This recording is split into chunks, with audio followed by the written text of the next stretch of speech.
Israel Iran మధ్య భీకర యుద్ధం కొనసాగుతూ ఉంది. 40 నిమిషాల పాటుగా ఇజ్రాయెల్ పైన ఇరాన్ వెరుపు దాడులతో విరుచుకుపడింది. ఇరాన్ దాడుల్లో ప్రస్తుతం అక్కడ ఉన్న విద్యుత్ కేంద్రాలు పూర్తిగా ధ్వంసమైపోయాయి. ప్రస్తుతం ఇజ్రాయెల్లోని పలు కేంద్రాలన్నీ కూడా అంధకారంలోకి నెట్టివేయబడ్డాయి. ఇరాన్ పైన ప్రతీకార దాడులకి అటు ఇజ్రాయెల్ దిగినట్టు తెలుస్తోంది.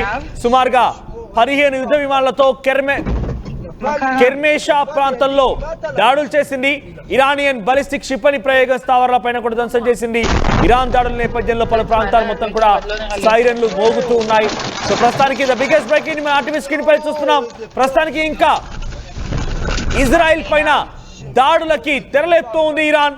40 నిమిషాల పాటుగా ఇజ్రాయెల్ పైన ఇరాన్ దాడులకి పాల్పడింది. ఇరాన్ దాడుల్లో విద్యుత్ కేంద్రాలు ధ్వంసమైపోయాయి. ప్రస్తుతం ఇరాన్ పైన ప్రతీకార దాడులకి ఇజ్రాయెల్ పైన ఇరాన్ ప్రతీకార దాడులకి దిగింది.